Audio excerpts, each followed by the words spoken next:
Afternoon. It is Wednesday, July 9th, 2025. The Board of Elections meeting is convened. It is determined that we have a quorum with all members of the board present. Mr. Wilson online, do we have him? Mr. Wilson right now. He will be joining us online. And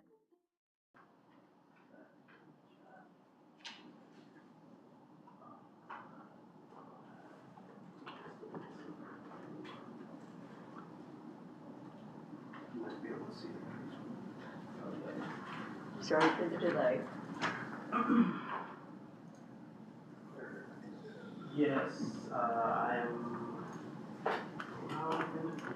Yes, Mr. Wilson is here. Okay.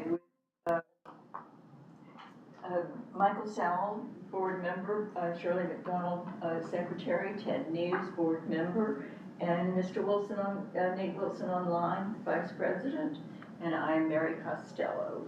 Let's please stand for the pledge. Pledge allegiance To the flag of the United States of America and to the republic for which it stands, one nation, under God, indivisible, with liberty and justice for all.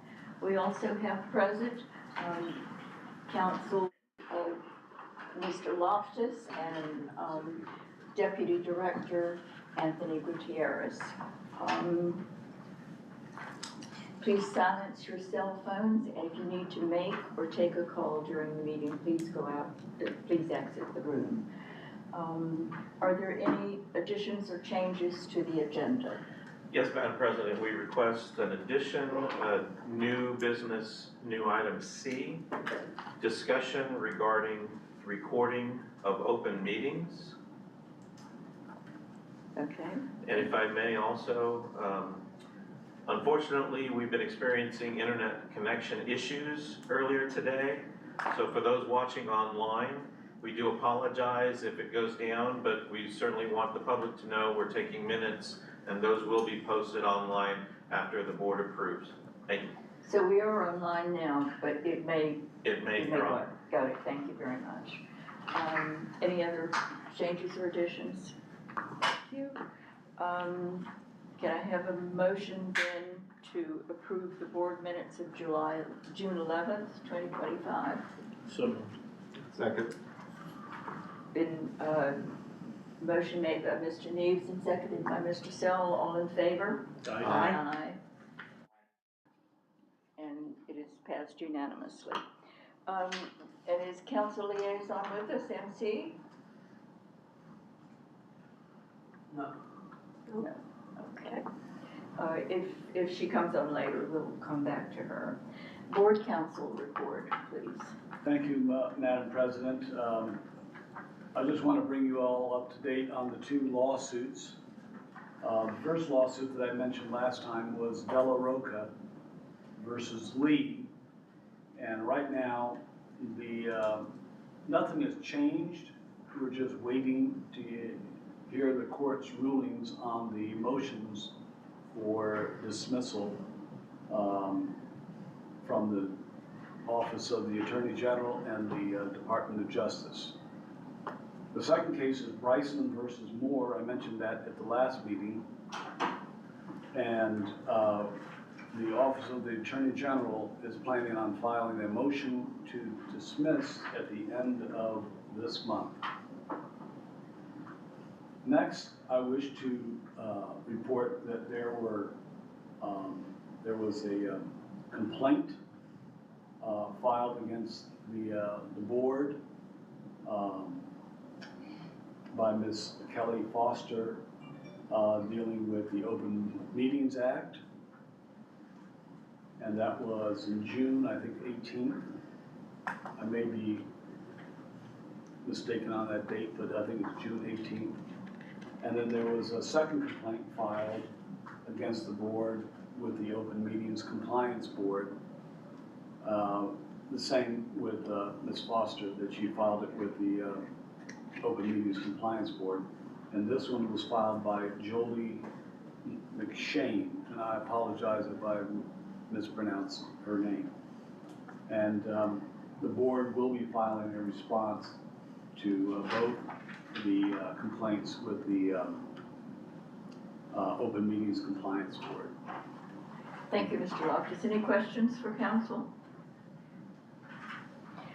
Very well. Election Director's report.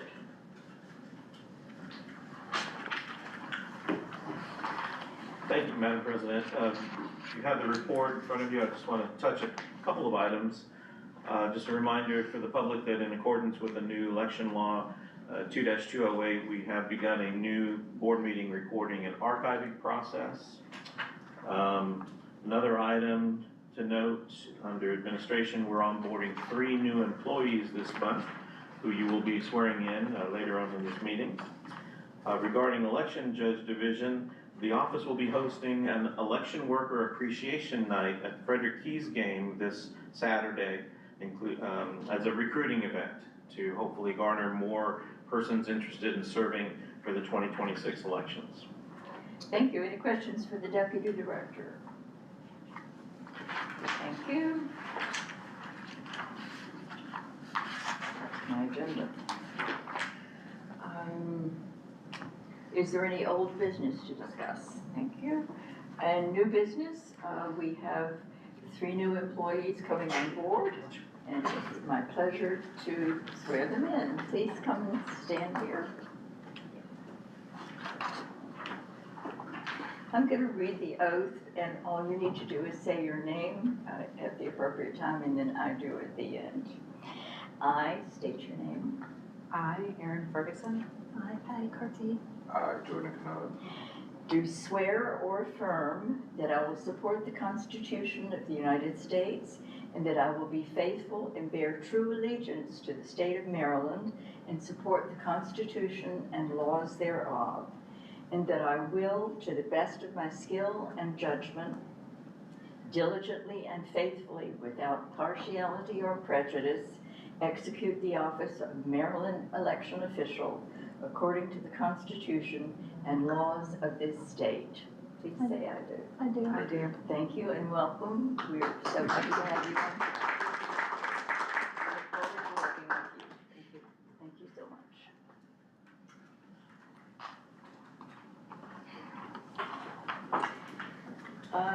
Next on the new business is the 2026 polling place plan.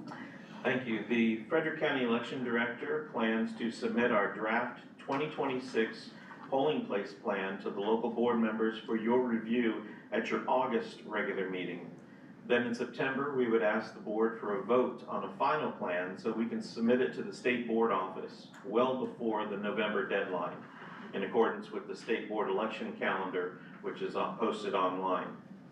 This plan will now include all proposed polling place locations, early voting centers, and drop box locations in one plan. We do plan to submit that 2026 plan as close as possible to the same polling places used in the 2024 elections. However, we are still in the process of checking for availability for 2026. If any are not available, obviously we will propose suitable alternate sites. Regarding early voting centers, we're in the process of identifying 5 sites as required by law due to the increased number of registered voters in our county. We're also looking at the possibility of requesting a few more official ballot drop boxes, but we are still awaiting information from the state board office on whether or not we'll be able to do that. At your August meeting, we'll provide detailed copies of our proposed plan, and that information will also be posted ahead of time on our website for the public to access ahead of that meeting. And so they will have adequate time to submit any comments or input prior to our requesting a final vote at your September meeting. So again, we just wanted to give the board and the public advance notice of our timeline for this project. Of course, if there are any unforeseen circumstances which may arise, the board always reserves the right to schedule special meetings if needed to address those issues.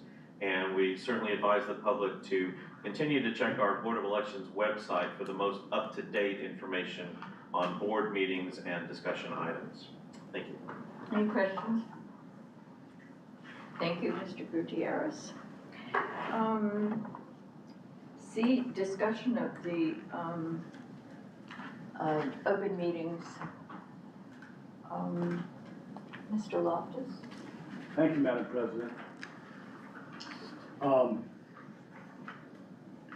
I have drafted a regulation that complies with COMAR and with the Open Meetings Act dealing with recordings and videotaping of our meetings. As you know, we do live streaming, but I do want to have something in place that is consistent and in accomplishing the goals of the Open Meetings Act principles to increase public faith in government, ensure the accountability of government to the public, and to enhance the public's ability to participate effectively in our democracy.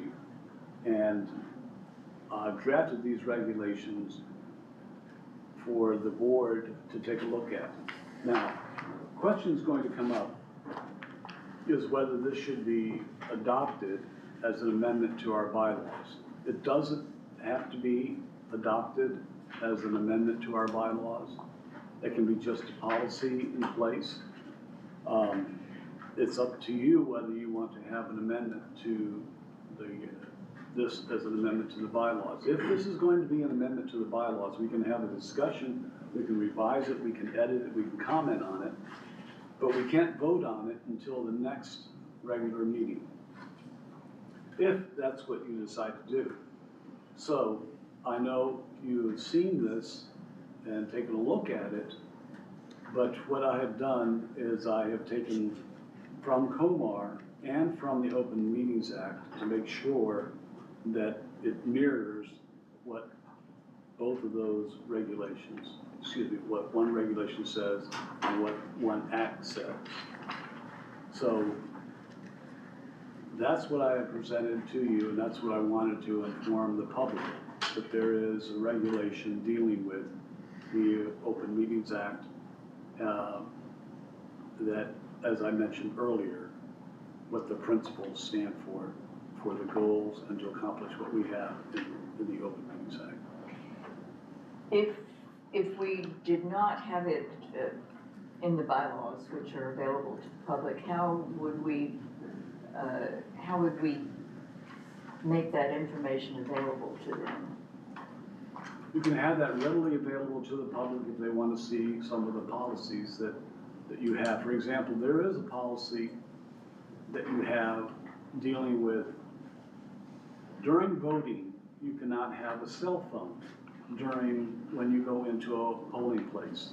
And the reason for that is to secure the privacy of the voter. But that is not part of our bylaws, but that is a policy that's in place. Mm-hmm. So that would be something that if the public wanted to see, well, what's your policy on this particular topic, whether it's ABC or XYZ? That would be on the website, for example? Sure, exactly.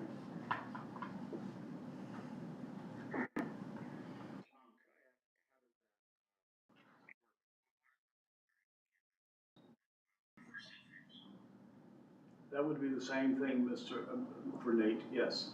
We want to make sure that there's transparency, but at the same time, you want to balance that with privacy issues.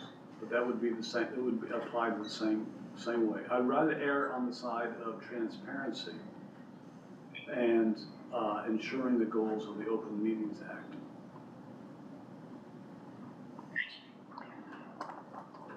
Let's hear from.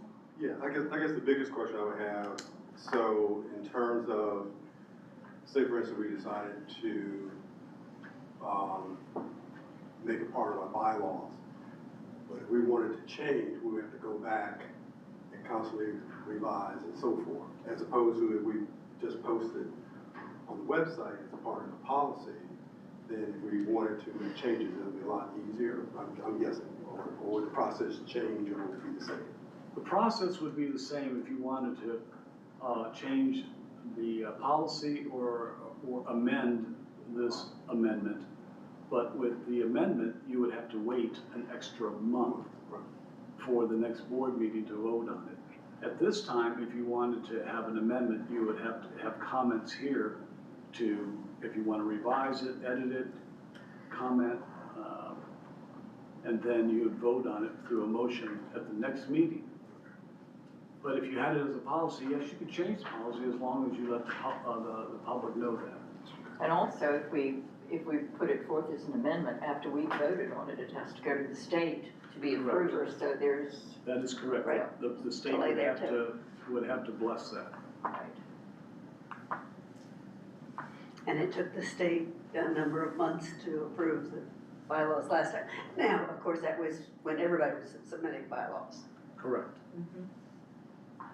Ted, you were one of the ones who proposed that we have it as part of our bylaws. What do you think? I'm good with either policy or bylaws or both, either way. It just needs to be codified somewhere. Yeah, okay, great. Anybody else? Okay, then we will move on to disclosures. Well. Oh, sorry, I'm sorry. Not Not yet, not so fast. Not so fast. I To would approve the policy. appreciate a motion after you've had a chance to review it.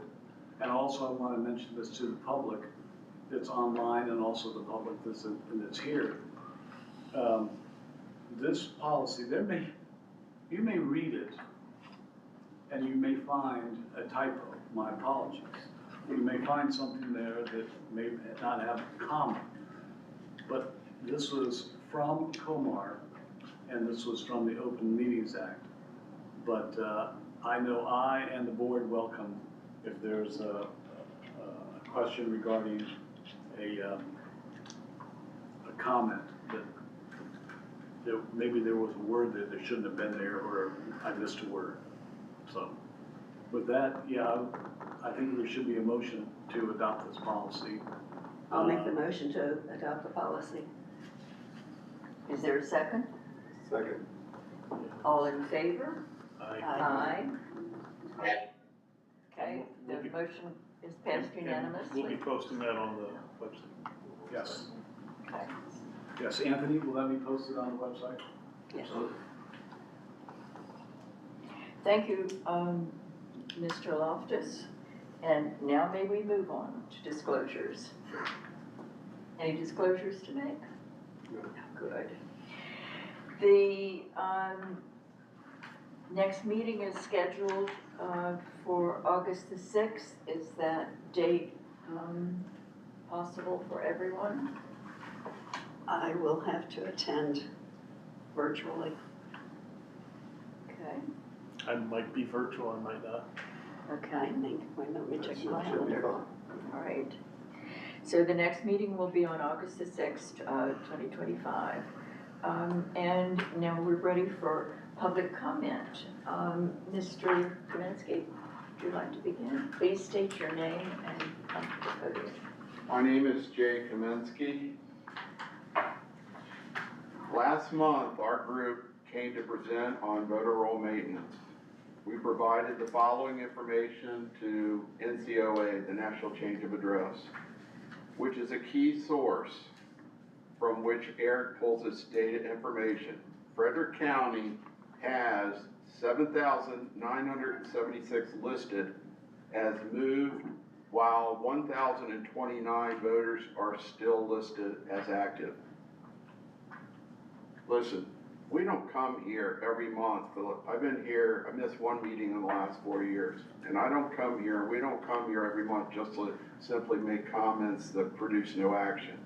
We come here to ask for the process of removal to begin. We have spoken many times on this topic, but yet we still see voters on the voter rolls. We need action on the voter rolls. How does the public know you are following election law Title III, Subtitle 5, without monthly reporting? I am here to request that the election director begin reporting more specific information on voter roll maintenance. For example, how many dead voters? were removed, how many duplicate voters were removed, along with the reasons why. If we give you 2 cycles plus 2 years, if we give you 10 years and a person has permanently moved out of the county and the state, then they should be removed. Harford County provides the information every meeting. And I'm gonna submit to you a full copy of their last meeting. This is Hartford's last meeting. And they specifically go through the street maps and find non-residential addresses and remove them. If someone's registered at a FedEx or UPS or dorm room, they should be removed. We asked that Frederick County follow suit.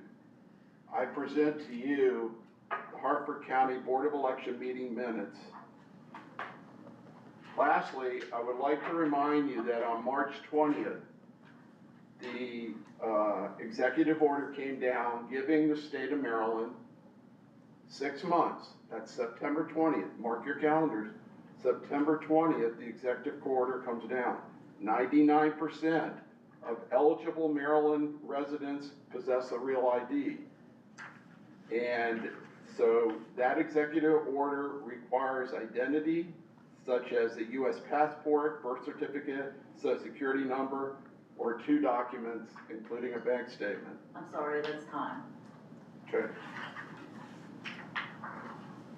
Ms. Foster? My name is Kelly Foster. I want to make comments on parity. A partisan pair includes 1 Republican and 1 Democrat in an ideal world, and parity is a state of being equal. Code Mar 33080402A2 says, to the extent practicable, the team shall be bipartisan. This is the task of the Frederick County Board of Elections for all elections. The 2024 election cycle found 17 teams assigned to canvassing which had same party affiliations. How is this following the law? You might argue that there were no Republicans who volunteered to work, but that would be not true. I volunteered and received an email from Mark Welch telling me that my name was on the interest list for canvassing. Both Baltimore County and Anne Arundel County voted to include party affiliations of canvassers in their meeting minutes. In an effort to be more transparent, why can't Frederick County do the same? Amend the 2024 Board of Canvassers meeting minutes and going forward, include the party affiliations in your documents.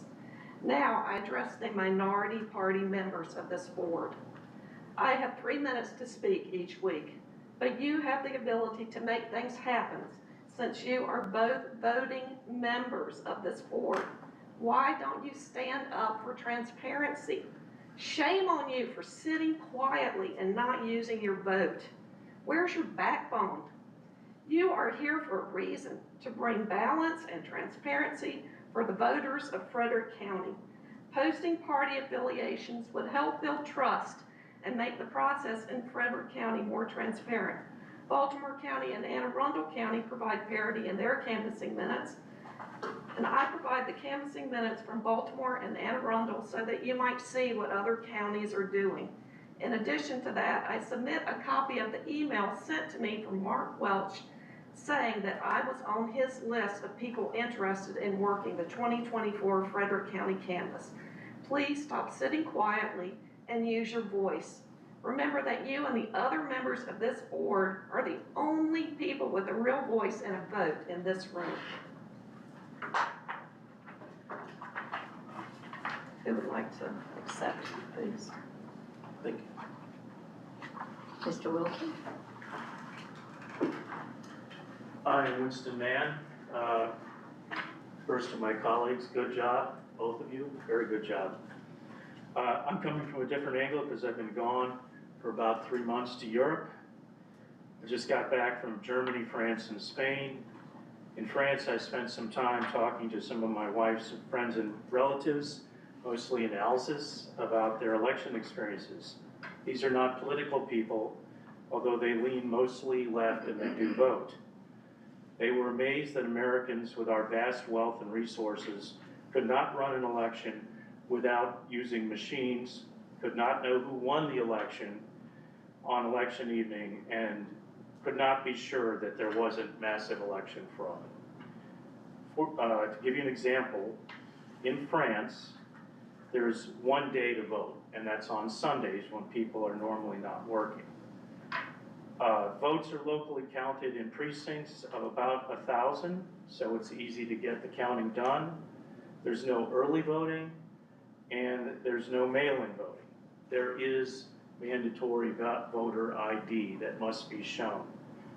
On election day, every 100 ballots are sent to a different room in the precinct area, and multi-party, which goes to your point, multi-party volunteers count them together.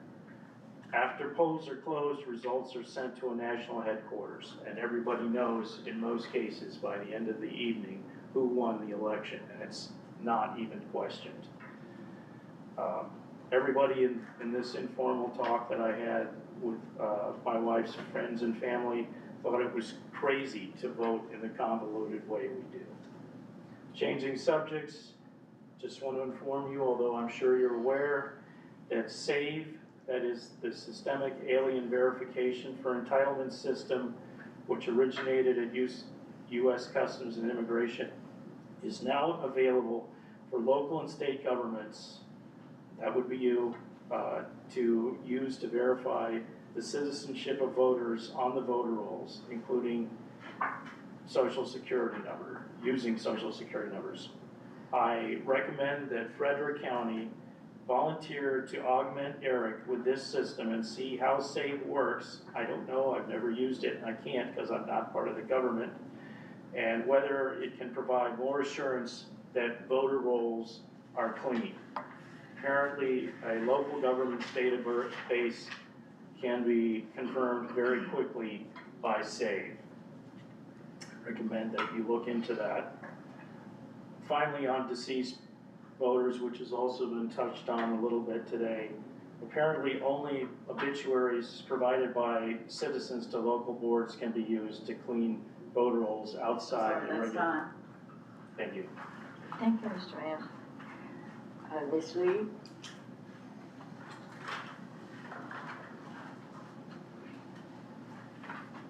Good afternoon. My name is Mary Lee. That is my first and last name. I'm the chair of the Democratic Party here in Frederick County. I am representing that today. I do want to start by saying that, as we know, voting rights and access is under attack in America. Just as a side note, before I go on with my comments, I will state this.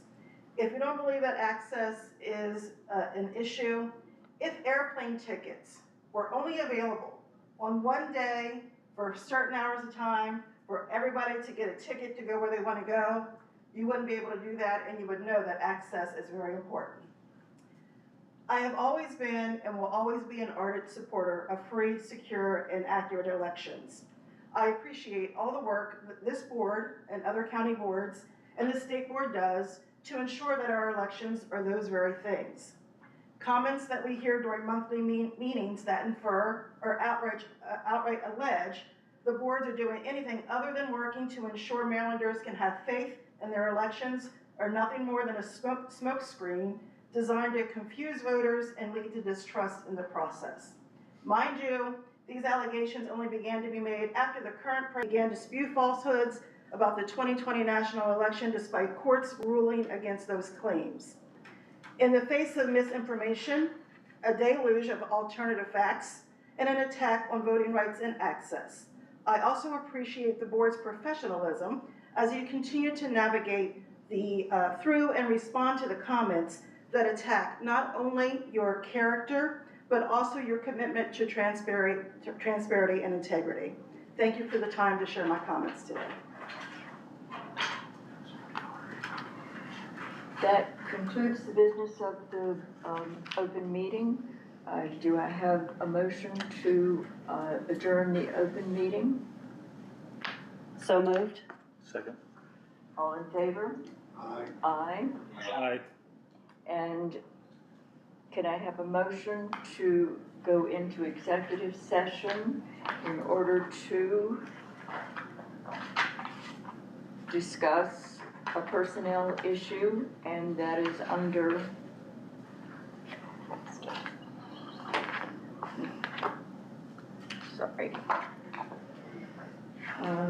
to discuss the appointment, employment, assignment, promotion, discipline, demotion, compensation, removal, resignation, or performance evaluation of appointees, employees, or officials over whom this body has jurisdiction, and any other personnel matter that affects one or more specific individuals.